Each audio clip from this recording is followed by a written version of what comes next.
प्यारे बच्चों, मैं रोहित कुमार सिंह, भौतिक विज्ञान प्रवक्ता, श्री विश्वनाथ इंटर कॉलेज कलाम सुल्तानपुर में आपका स्वागत करता हूँ।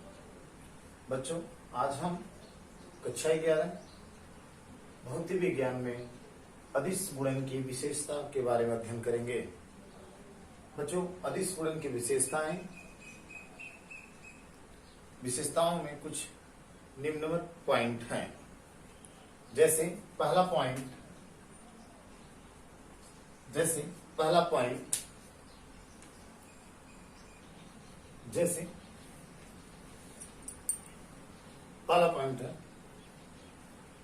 दो सदिशों का अदिश गुणन क्रम विनिमय नियम का पालन करता है। अर्थात हम कह सकते हैं vector A dot vector B equal to vector B dot vector A. जो पहला पॉइंट है, दो सदिशों का अदिश गुणन क्रम विनिमय नियम का पालन करता है, और इसको हम लोग प्रूफ करके देखते हैं।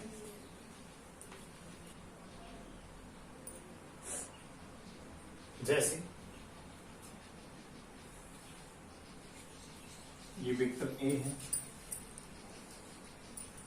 ये वेक्टर बी है, इनके बीच का कोण थीटा है। अब हम देखें आगे, तो वेक्टर बी से वेक्टर ए पर एक लंब खींच लिया। अर्थात वेक्टर बी का कंपोनेंट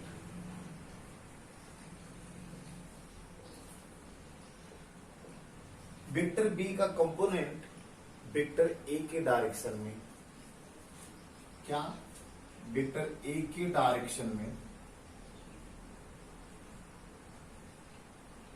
में क्या होगा, बी कॉस थीटा। अर्थात ये हो जाएगा बी कॉस थीटा,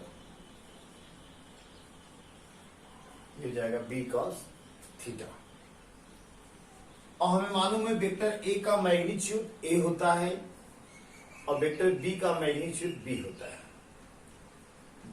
अर्थात तब हम कह सकते हैं vector A dot vector B equal to A B cos theta, A B cos theta.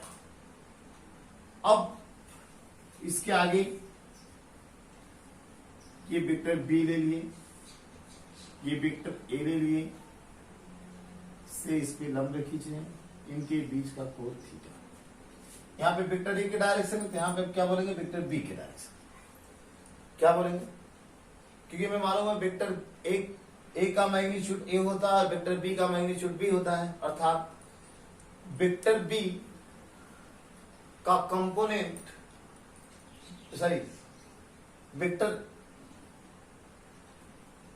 Vector A का कंपोनेंट वेक्टर बी के डायरेक्शन में, किसमें, वेक्टर बी के डायरेक्शन में। तो वेक्टर बी के डायरेक्शन में जब हम देखेंगे तो ये हमारे पास ये क्या हो जाएगा, A cos theta, A cos theta हो जाएगा। अर्थात हम इसे कह सकते हैं vector B dot vector A equal to B A cos theta, क्योंकि हमें मालूम है वेक्टर बी का मैग्नीट्यूड बी होता है, वेक्टर ए का मैग्नीट्यूड ए होता है। अर्थात ये हो जाएगा बी ए कॉस थीटा, या इसको हम लिख सकते हैं A B cos theta, A B cos theta. अब हम यहां देखिए vector A dot vector B, यहां पे देखिए vector B dot vector A, दोनों की वैल्यू बराबर आ रही है, A B cos theta, A B cos theta. अर्थात हम कह सकते हैं vector A dot vector B equal to vector B dot vector A क्या, दो सदिशों का अदिश गुणन क्रम विनिमय नियम का पालन करता है। तो आप क्या कह सकते हैं, क्रम विनिमय नियम का ये पालन करता है।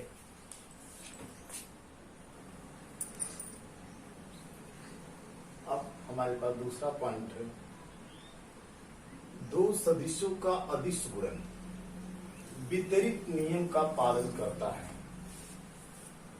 Vector A dot vector B plus vector C equal to vector A dot vector B plus vector A dot vector C. अब ये कह रहा है दो सदिशों का अदिश गुणन वितरित नियम का पालन करता है। आइए इसका भी थोड़ा प्रूफ देखते हैं। प्रूफ, ये हमारे पास वेक्टर ए है, ये हमारे पास वेक्टर बी है और ये हमारे पास वेक्टर सी। वेक्टर ए और वेक्टर बी, वेक्टर सी। अब हम क्या कर रहे हैं,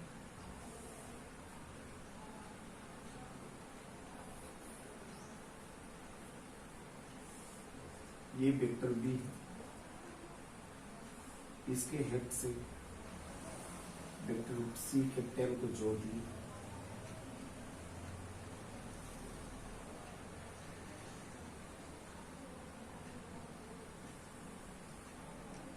ये आर हो जाएगा, vector R equal to vector B plus vector C, ये दोनों का ये हमारे पास हो गया वेक्टर ए, ये हमारे पास हो गया वेक्टर ए।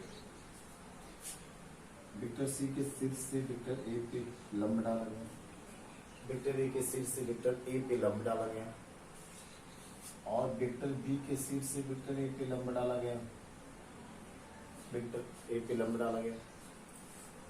अब देखें हम तो वेक्टर आर, ये वेक्टर आर का कंपोनेंट वेक्टर ए के डायरेक्शन में, वेक्टर आर का कंपोनेंट वेक्टर ए के डायरेक्शन में, मान लीजिए यहां से लेके यहां तक आर ए हो गया। वेक्टर आर का कंपोनेंट वेक्टर ए के डायरेक्शन में आर ए है, आर ए है और वेक्टर बी का कंपोनेंट वेक्टर ए के डायरेक्शन में आर बी है, आर बी है और या बी ए है, बी ए भी कह सकते हैं इसको, बी ए है और वेक्टर सी यानी वेक्टर सी का कंपोनेंट वेक्टर ए के डायरेक्शन में, ये हो गया हमारे पास सी ए। इसको हम लिख भी सकते हैं कि वेक्टर आर का कंपोनेंट वेक्टर ए के डायरेक्शन में आर ए है, वेक्टर बी का कंपोनेंट वेक्टर ए के डायरेक्शन में बी ए है, वेक्टर सी का कंपोनेंट वेक्टर ए के डायरेक्शन में सी ए, सी ए है। अर्थात हम कह सकते हैं R A equal to B A plus C A, R equal to B A plus C A. और हम जानते हैं A dot B plus C, A dot B plus यानी vector A dot vector B plus vector C. अब vector A dot vector B plus C को हम क्या लिख सकते हैं, बराबर ए, इतने को हम लिख सकते हैं R A, A R A. अब आर ए की वैल्यू अगर हम पुट कर दें यहां से, जो हमें प्राप्त है A B A plus C A, A B A plus C A. इसका मल्टीप्लाई अगर कर दे तो A B A plus A C A B A plus A C ए।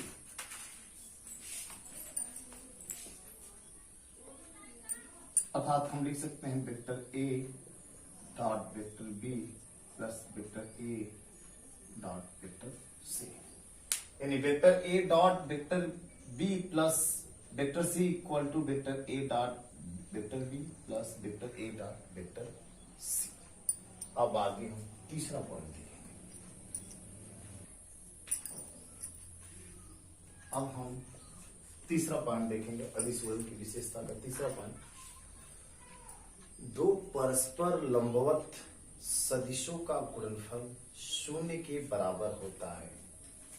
दो परस्पर लंबवत सदिशों का गुणनफल शून्य के बराबर होता इसी बार पढ़ जाए। दो परस्पर लंबवत सदिशों का गुणनफल शून्य के बराबर होता है, अर्थात कह सकते हैं vector A dot vector B equal to जी। Vector A dot vector B equal to जी कैसे? ये वेक्टर ए है, ये वेक्टर बी है, इनके बीच 90 अंश, इनके बीच का कोण क्या है? 90 अंश। ये 90 अंश है। हम जानते हैं कि vector A dot vector B equal to A B cos theta. जहां पर थीटा बराबर हमें 90 अंश प्राप्त है, तो हम लिख सकते हैं ए बी कॉस 90 अंश। और कॉस 90 अंश का मान हमारे पास क्या मिलता है? 0। क्या मिलता है? 0। अर्थात इसका मल्टीप्लाई करेंगे तो हमें क्या मिलेगा? Vector A dot vector B equal to 0। तो हम कह सकते हैं दो परस्पर लंबवत सदिशों का गुणनफल शून्य के बराबर होता है।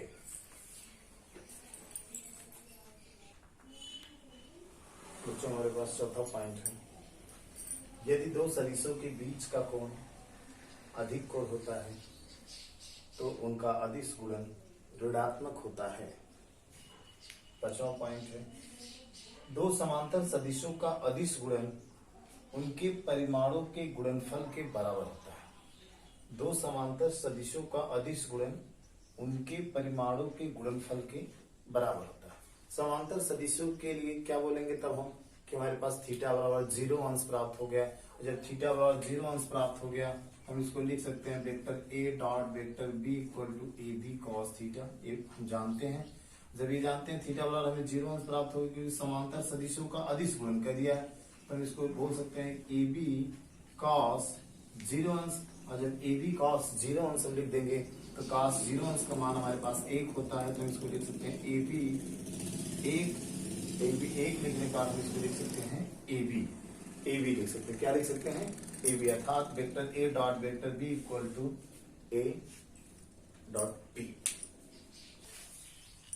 हमारे पास छठवां पॉइंट है, किसी सदिश का उसी सदिश से अदिश गुणन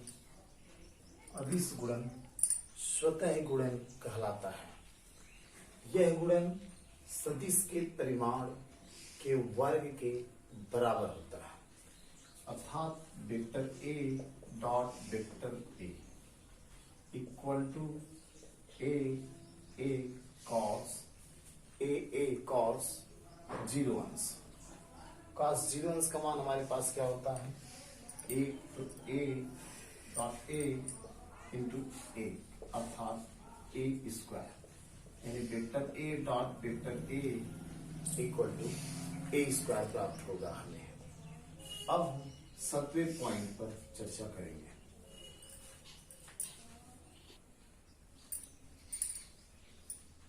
हमारे पास 7वां पॉइंट जो है 7वां पॉइंट है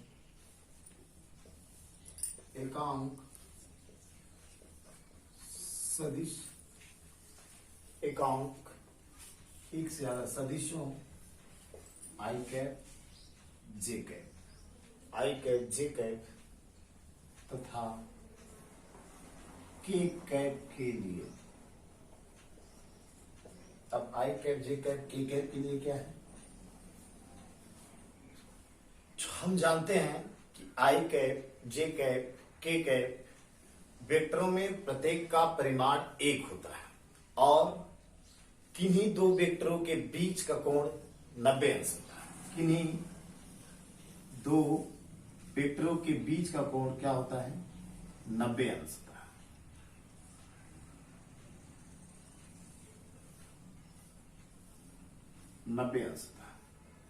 ये हमारा आई कैप जे कैप, ये हमारा के कैप। क्या जानते हैं? आई कैप जे कैप के कैप वेक्टरों में प्रत्येक का परिमाण 1 होता है और दो किन्हीं दो वेक्टरों के बीच का कोण क्या होता है? 90 अंश होता है। इसलिए I cap dot I cap equal to mod I cap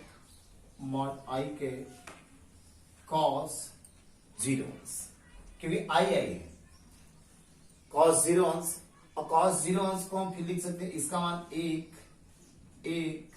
cos 0 का मान 1, अर्थात हमें प्राप्त क्या हो गया, I cap equal to 1, I cap equal to 1। इसी तरह देखें J cap dot J cap equal to mod J cap cos 0, J cap I J K cap का परिमाण 1 होता है, तो ये 1 कैप सॉरी 1 डॉट 1 और कॉस 0 का मान 1, अर्थात गुणा करने के बाद हमें 1 प्राप्त होगा। तो हम कह सकते हैं कि J cap dot J cap equal to 1। तीसरा पॉइंट हमारे पास है K cap dot K cap equal to mod में के कैप कॉस 0 अंश, तो हम लिख सकते हैं 1 गुणे 1 कॉस 0 का मान 1, अर्थात 1। तो के कैप डॉट के कैप का मान हमारे पास भी 1 प्राप्त होगा। अब आगे हम देखते हैं कि आई कैप जे कैप, अभी तक तो आई कैप था, आई कैप जे कैप अगर हम देखें, आई कैप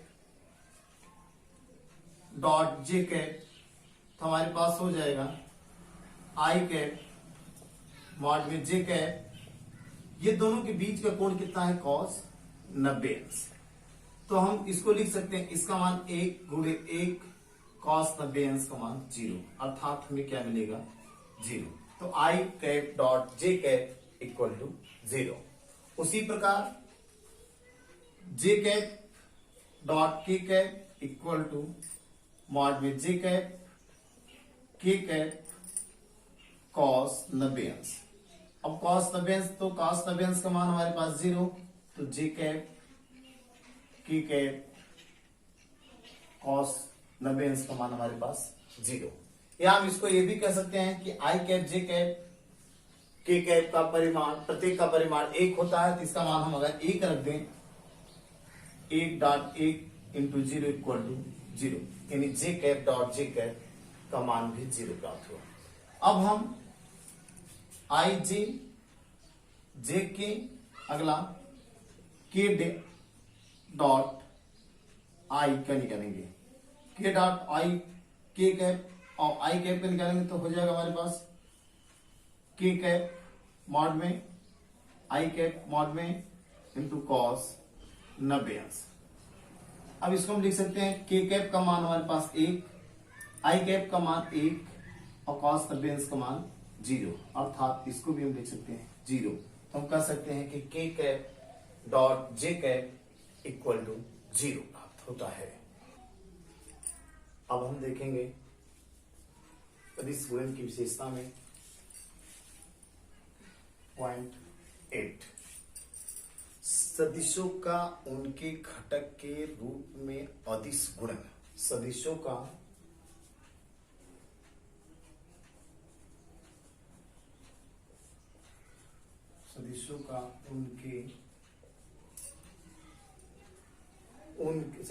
उनके घटक के रूप में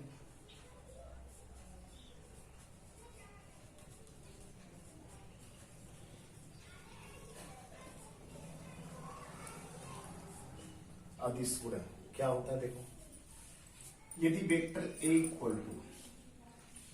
equal to A X I cap A J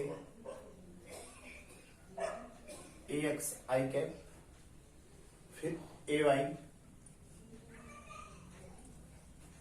J cap A Z K cap, और vector B equal to B X I cap B Y J cap B Z K cap. अब vector A dot vector B अगर हम निकालें, तो vector A dot vector B, अर्थात हम vector A का मान A X I cap A Y J cap A Z K cap, vector B का मान B X I cap B Y J cap B Z K cap, इतना लिखते हैं। अब हम इसका मल्टीप्लाई कर दें, मल्टीप्लाई करेंगे पहले इसका इसमें ax I cap dot bx I cap ax I cap dot by j cap ax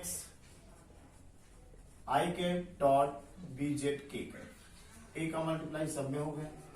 आगे plus ay j cap bx I cap ay j cap dot by j cap ay j cap dot bz k cap. अब az का multiply इसमें करेंगे plus az k cap bx I cap az k cap by j cap plus az k cap dot bz k cap. अब इसके आगे हम देखेंगे कि इसमें कुछ कॉमन मिलता है, जैसे यहाँ पे ax dot bx, ax bx को हम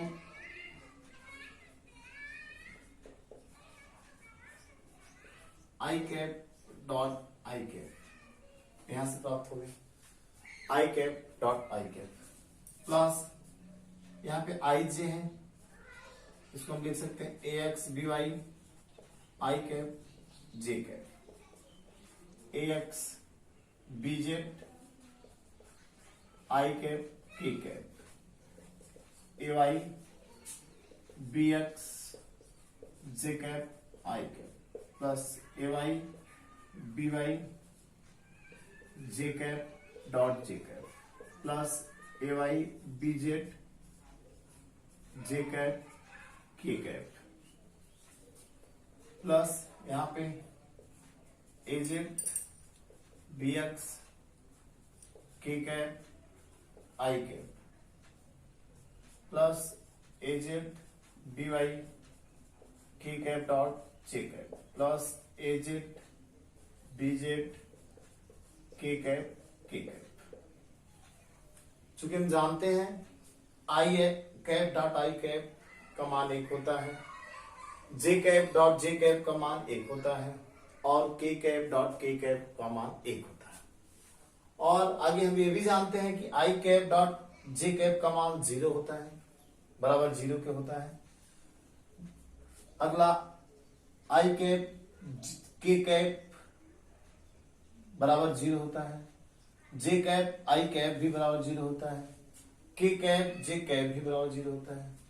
तो हम इसे लिख सकते हैं ax bx 1 plus ax by ये 0 प्लस ax bz ये 0, इसका मतलब ये भी 0, ay bx ji का मतलब 0 तो ये भी 0 हो गया, ay by j dot j cap dot j cap इसका मतलब 1 तो इसका मान हो जाएगा a y by इंटू 1 यहाँ पे plus az ay bz j cap और k कैप का मान 0 करा तो ये 0 हो गया, az bx k cap I cap ये भी 0 हो गया, az by k cap j cap ये भी 0 हो गया, प्लस az bz डॉट 1। अर्थात इसे हम लिख सकते हैं ax bx ay by az bz, इसका मल्टीप्लाई करके यहाँ पे बाकी ये 0, इसका मल्टीप्लाई करके यहाँ पे ये 0 हो गया, इधर इसका मल्टीप्लाई करके यहाँ पे ये हमारे पास हो गया az bz। तो हम कह सकते हैं कि vector a dot vector b, vector a dot vector b equal to ax bx plus ay by plus az bz होता है।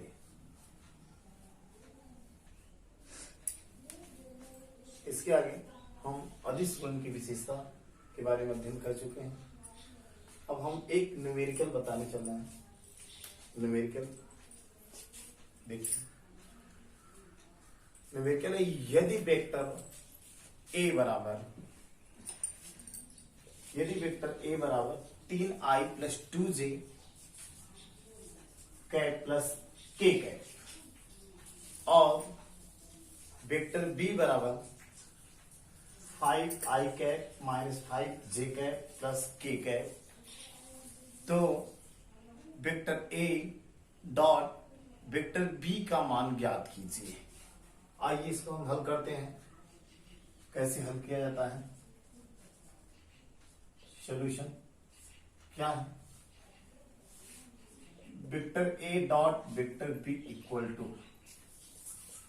3i cap 2j cap k cap, एक ब्रैकेट में, दूसरे में 5i cap 5j cap plus k cap. ये दोनों का multiply कर दें। जब मल्टीप्लाई करेंगे तो 5i का पहले इसमें पूरा, फिर उसके बाद इसका पूरा इसमें करेंगे, फिर k कैप का पूरा।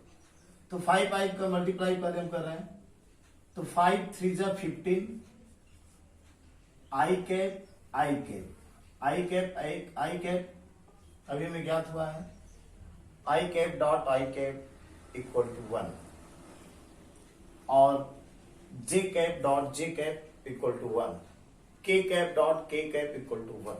ये हमें अभी प्राप्त हुआ है इसके पीछे।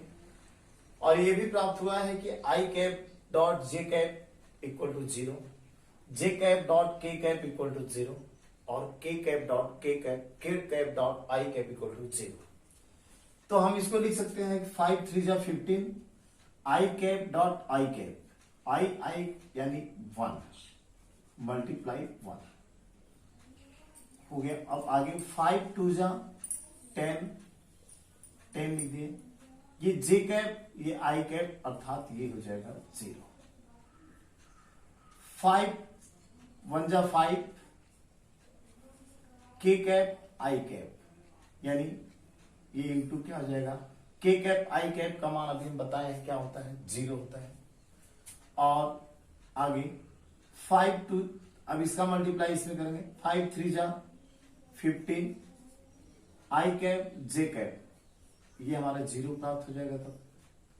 और 5 2 जा 10, इसको हम 10 लिख दें, तो 5 2 जा 10, j cap dot j cap, 5 2 जा 10, ये प्लस ये माइनस, तो माइनस हो जाएगा, और j cap dot j cap की वैल्यू 1 होती है। और प्लस ये माइनस, ये भी माइनस हो जाएगा, 5 j कैप k कैप, यानी ये भी मान 0 हो जाएगा। इसके आगे अब इसका मल्टीप्लाई करेंगे, k कैप डॉट 3i यानी 3i cap i cap k cap, इसको भी हम 0 लिख सकते हैं। प्लस ये प्लस तो प्लस हो जाएगा, k कैप 2j यानी 2 1 जा 2, j कैप k कैप का मान भी हमें 0 प्राप्त होगा, 0 लिख दिए। प्लस इसका इसमें यानी k cap dot k cap, और k cap dot k cap की वैल्यू हमारे पास क्या होती है, 1 होती है। ये पूरा हमारा 0 हो गया, ये भी 0 हो गया, ये भी 0 हो गया, ये भी 0 हो गया, ये भी 0 हो गया, ये भी 0 हो गया, क्योंकि 0 का मल्टीप्लाई किसी गिनती में करते हैं तो गिनती 0 हो जाती है। फिर तो 15 1 जा 15 और -10 यहां पे और प्लस 1। अब ये 15 -10 और ये 1, 15 में 1 जोड़ दिए 16 हो गया, और 16 में से 10 घटा दिए तो हमारे पास आ गया 6। तो हम कह सकते हैं vector A dot vector B equal to 6 प्राप्त हुआ है। इसी तरह कोई दूसरा question, vector A equal to 5i cap 2j cap 3k cap और vector b equal to 3i cap 2j cap. चलो vector a dot vector b का मान ज्ञात कीजिए।